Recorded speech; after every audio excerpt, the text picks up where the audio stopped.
All right, everybody, welcome to this session on audio mastering, and today we're going to look at metadata and how to embed metadata in all of our tracks, right? So last session we looked at QC, quality control, and making sure all of our audio is imported without any errors. We've checked our peak levels, our output levels. We've checked for distortion clicks and pops. There's no dropouts. The fades are done correctly. There's no over limiting, over clipping. The resampling and the bit depth were sent to us correctly.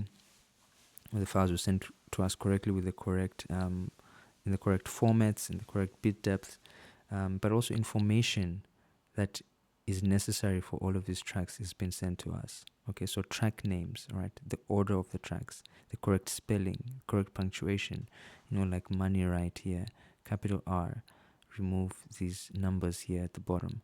Okay, we want to make sure we have all of that information as well as our ISRC codes, our UPC codes, right? Who's featuring in what track. All of that information is important.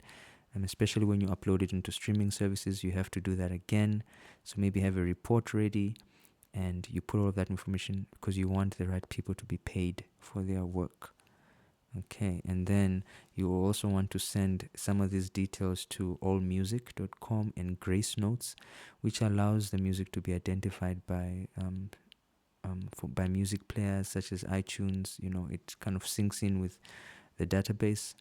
And so you can go to allmusic.com or Grace Notes, download a template, and also fill in this metadata information of who's the performer, who's the artist, what is the album name, what are the track names, etc., with all of their ISRC codes, which are the barcodes that identify each and every one of these tracks individually, like a box of milk. Everyone has its own specific barcode, and then the album itself, if someone downloads the album, we need a code for that. So that's the UPC code to identify the entire album. If they're downloading just a single track, they need the ISRC code. So make sure you have all of that ready, emailed to you or sent to you by your client, or you got that for them from a body such as organization body such as RISA, the Recording Industry of South Africa, to give you that information, right? Previously it used to be SAMRO. Now you can also, I think, get them from Capasso, so check those out. Capasso, CAPASSO, and RISA, RISA, the Recording Industry of South Africa. Okay, then you do all of the checks. Just one thing before we continue on metadata, in terms of your plugins here at the end, sometimes it's not easy to put plugins in here. So let me remove this plugin. So if you click here and you don't find the plugin, all right, listed there, you need to go to File at the top and go to Preferences, and this is where you set your audio connections as well, etc. But then you go to Plugins, and under Organize, okay, you are going to choose the plugin. So let's say we wanted to show the resampler here, which doesn't show automatically, or the isotope insight, I think, doesn't show automatically. So if we want to show that resampler is under Steinberg, under Mastering, and you see there's the resampler plugin, and make sure that it's under Final, right? So that window has to be checked. That little button has to be checked, okay, under Final. Okay, if you want it to be a favorite, you could just click it on the crown there. The same for your isotope plugins. Where are they? Like that isotope insight meter plugin doesn't show automatically, so you need to allow it by, if you want it to go under Final Effects, if it's able to go under Final, if you want it to be an able to go under final effects, then you need to check that window final.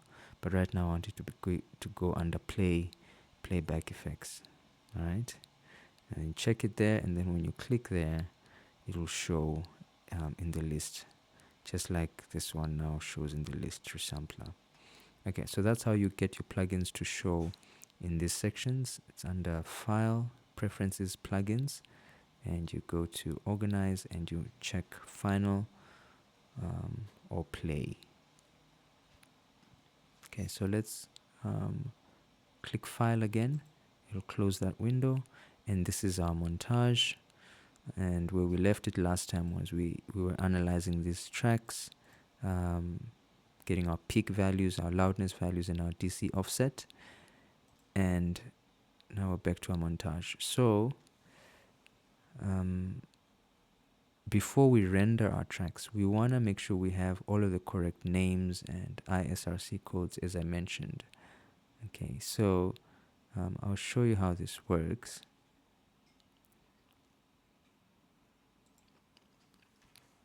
I'm going to delete this file group, actually. Let's start from scratch. Nope. Okay, so when you open a new window, this is what you get. All the plugins are off. When you open an empty project in Wavelab, now all we do to bring in the files is click this button here on the left, the plus, add a montage, create a montage, choose a sample rate, and choose create. So we're working at 96, a high sample rate, so our plugins can process properly at the highest resolution. And then we get this track, we get just one track, right? When we using a staggered mode, it's going to create a second track for us. So insert, right click, you get insert. We insert audio files, not montage, because we already have one. Audio files, then we go to browse and file selector. Okay, you can do it from here, but I think it's simpler to just do it from here. Okay, then we have our folders, like I said, our artist name, our album name, original files, drag them in there, and then all of our folders ready for our exports here with all the different versions of the files. So grab the original files, click OK. You can see they were mixed at 48. Bring them in. Do you want to save it? Yebo. And then we type in our artist name and our album name and the version that you're going to work with. Okay, so let's say we didn't have all of these other versions, right? So I'll say V1, okay, but I already have that, so I'll leave it as that. Okay, I'm just gonna click save. Make sure you save in the folder where the album name is. See Wavelab files. Okay, if you didn't have Wavelab files, just put a slash there and type Wavelab files, and it's gonna create the folder for you. And hit save. It's gonna bring in the files and resample them, upsample them to 96 from 48 to 96. Okay, then make sure you're on staggered mode. Okay, I put that back so that you can see this is what it usually sets it to. It puts it right in one track, one file next to another. Use staggered mode. That is normal way of doing your mastering. So click OK, zoom out, control scroll, or you could use the scroll window here, or command scroll. Okay, then you have all your tracks here.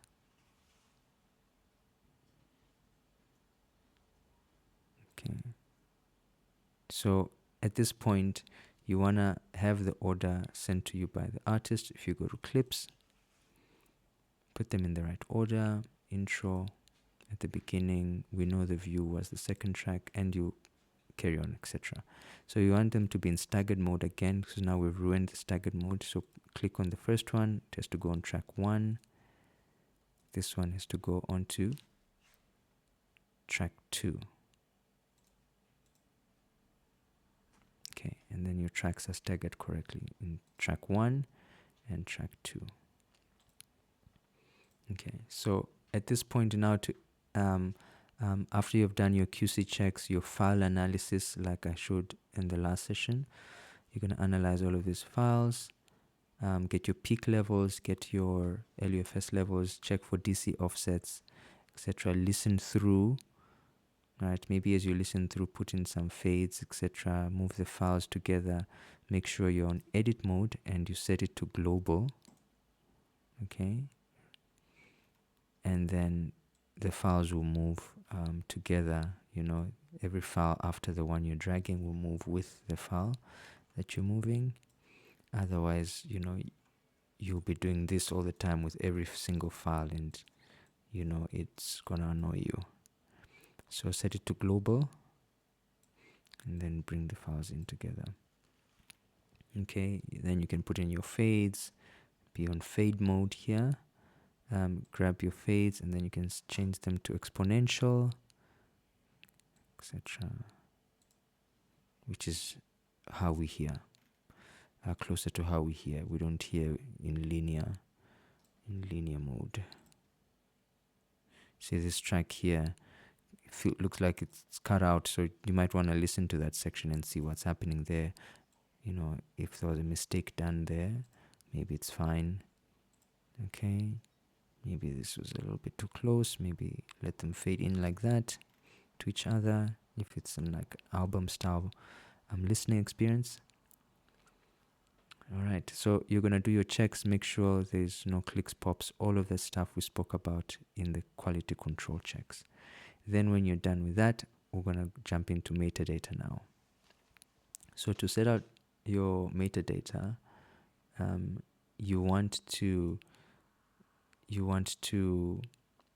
go to CD at the top. Okay, this will put in our track markers. It will generate track markers based on the names of the clips. So make sure after you've imported your clips into your original files folder that you have received the correct names from your artist and with spelling, etc., and the order, and then you label them there so that when we generate markers, it just grabs it from the clip. Okay, so then under CD, we go to functions and we choose CD wizard. Then here, we're going to generate CD track markers right here at the top. So we're only going to look at this window for now and make sure all of these knobbies are checked. Then we're going to go to generate ISRC codes, check that. Okay, get your ISRC code, that's your barcode to identify each track when it's playing online so that the correct artist is played. We don't want another buttercream composed by another composer to get the money. This barcode identifies this buttercream with the artist Hyperlect and his album Yellow Sparrow so that the right person can be paid. So a typical ISRC code will be the country name, so ZA for South Africa, and Mr. Hyperlect's code was like XOH, and and then 0001. Okay, so the first track will be 1, and then so if you asked for 7 ISRC codes, they will give you 1 to 7. Okay, so these last two numbers will just be track 1 to 7. So you just need to put the first one. This is why it's important to have it in the right order first. Okay, so that this goes into the first track and then the rest of the tracks receive the next codes. Then you get a UPC code, which is usually a 12 or 13 digit code, 13 if you're in the States, and they might have a 0 there. Okay, then you get a code there as well. So if you have that, you can put that in there. Sometimes you don't. And then you click apply.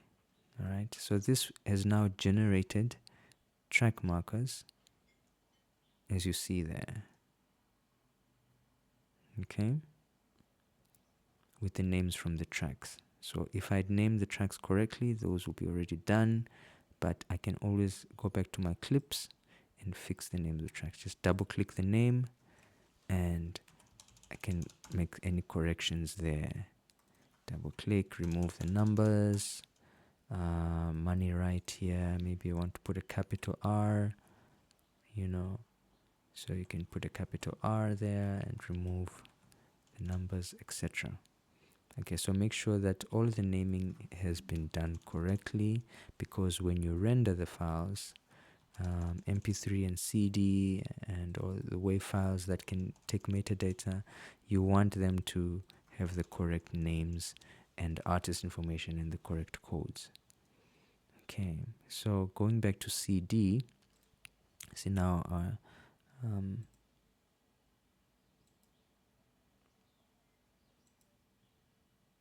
okay, so have those done properly. Oops, now we need to refresh our markers here.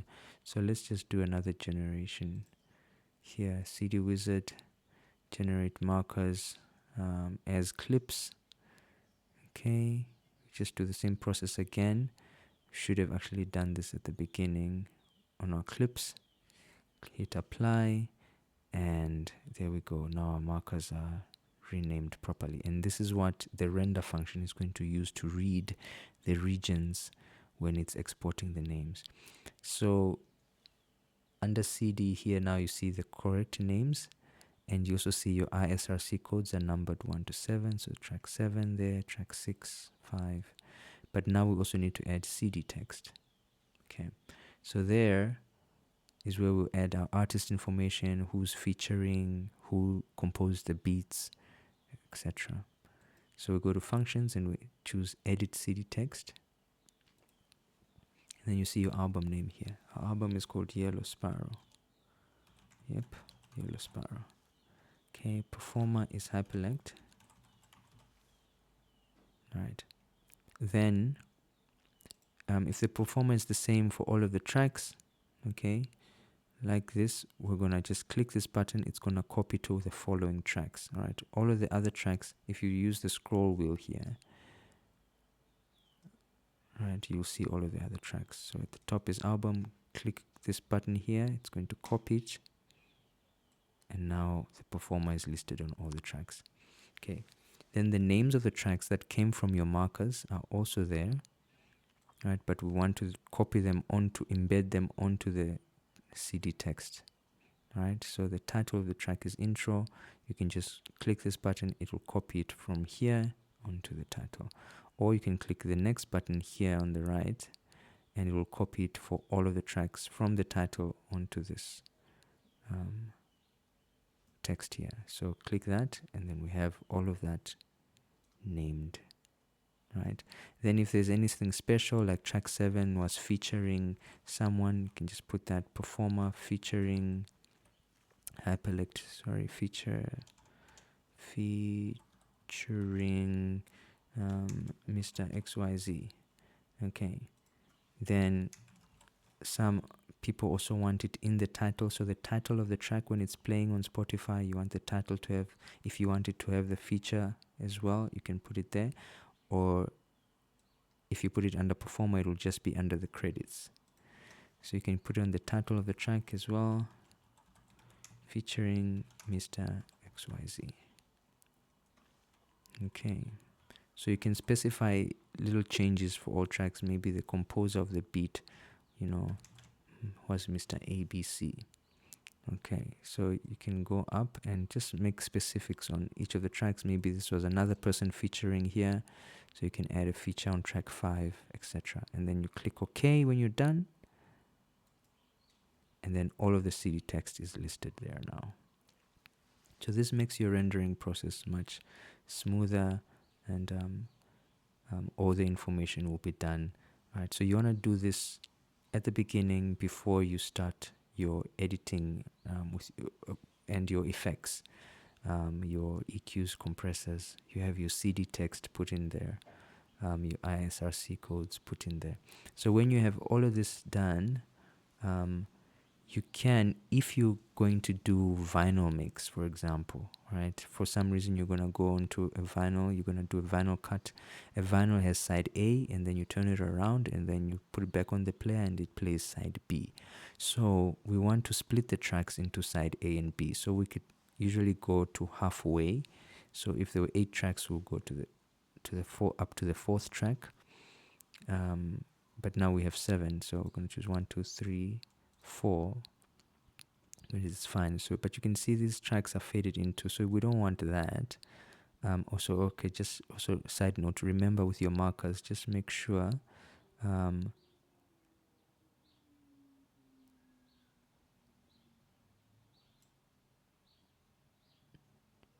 that the beginning of the track is at the beginning there. Okay, if that is what you want. Okay, so these markers, just specify where you want them to start depending on what sounds good. Okay, so this will allow the flow of the album from one track to another to kind of go seamless. But if you're exporting individual regions, and you might just want to check that and make sure the markers start at the beginning of the track. Okay, so let's go back to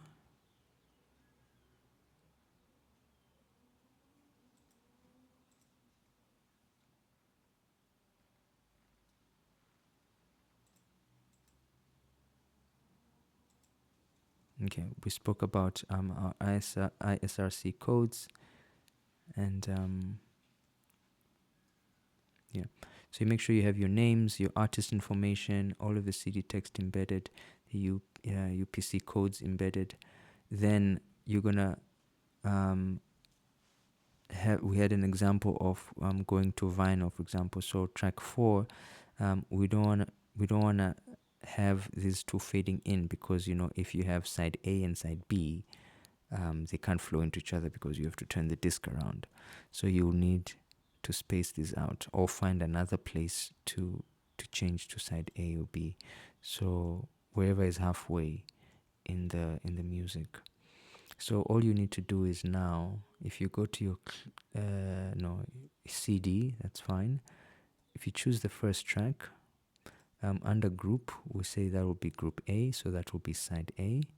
And then at this track, 1, 2, 3, 4, from this track, that will be side B of the vinyl disc. So you can then put that there. So that will be side A and side B. Okay, so then when you export, you're going to render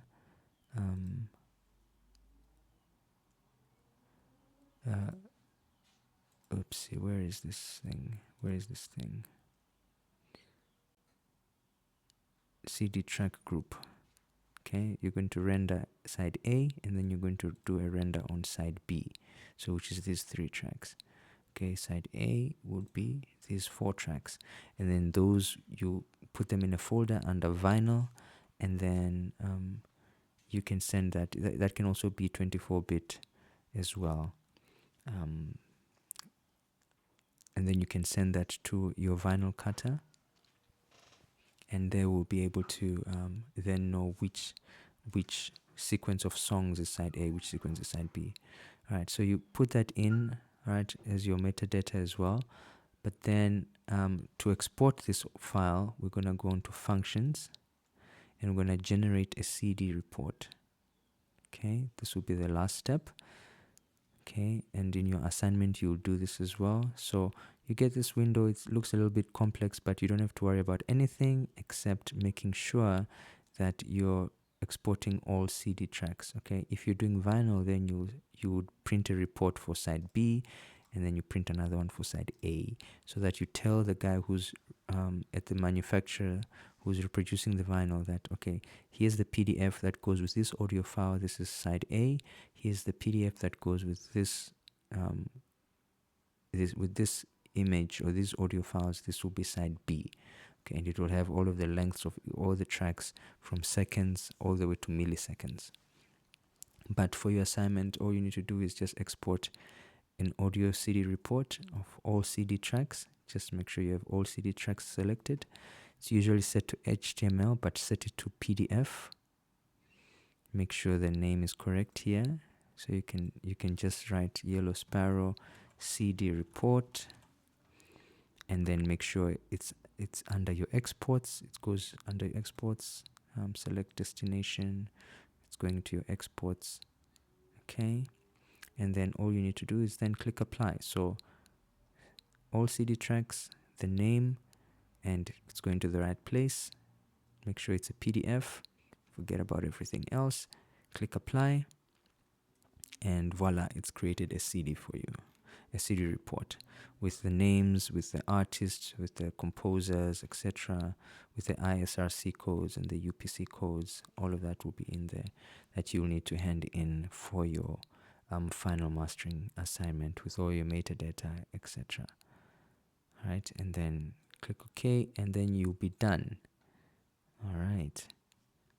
So that is metadata, and as part of the final process, control process of mastering, quality control, you want to make sure all the metadata is done correctly. You don't want to send information out that is wrong, right? This is someone's work, and they've had blood, sweat, and tears done to it. The one last thing I'll show you is how to add pictures to your metadata. So if you go to metadata at the top here and click edit, right at the end here, ID3 tags, you have all of these ID3 tags. You can have lyrics, etc., and go into more detail, but pictures can be added here at the end, and you just click the plus button and you can insert a picture. Make sure it's less than 1 megabyte, a JPEG, and it won't resize it for you, so make sure it's the right size, but less than 1 megabyte, otherwise you increase the value or the file size of the MP3 files, etc., and on some media players it might struggle to play. So less than 1 megabyte of an album artwork, put it in the picture there and click OK, and then you have that as well as part of your metadata. So all of that will be given to you to add for your mastering project, your final mastering project. A couple of tracks with all the information sent to you, and you need to embed all of that metadata, the ISRC codes, UPC codes, all the CD text, the performers, the features, the album art. You're gonna add that under metadata and edit. The rest is under the CD functions, CD wizard, and edit CD text, and then you're gonna generate a CD report for all of that metadata. So this is all the admin stuff related to mastering. Also very important in mastering, making sure that all of this stuff is done right and in an excellent way, and making sure that the project goes out to the right places, and the artists receive their good work. There's your CD report, you have your DDP image, you'll have your MP3s, and all of your WAV files also generated there. Okay, I hope this made sense, and I hope you're keeping well. Enjoy yourselves, and happy mastering. From the ghetto to the north side, I've been a spoon of fire reality. I pose a threat to my enemies. Gravity, gravity, they're trying to hold me down like gravity. Morning start recharge my batteries. I levitate, yeah, I got angel wings. Man, I've been grinding the whole time. From the ghetto to the north side, I've been a spoon of fire reality. I pose a threat to my enemies. Nowadays I'm feeling red, blowing the most of the red.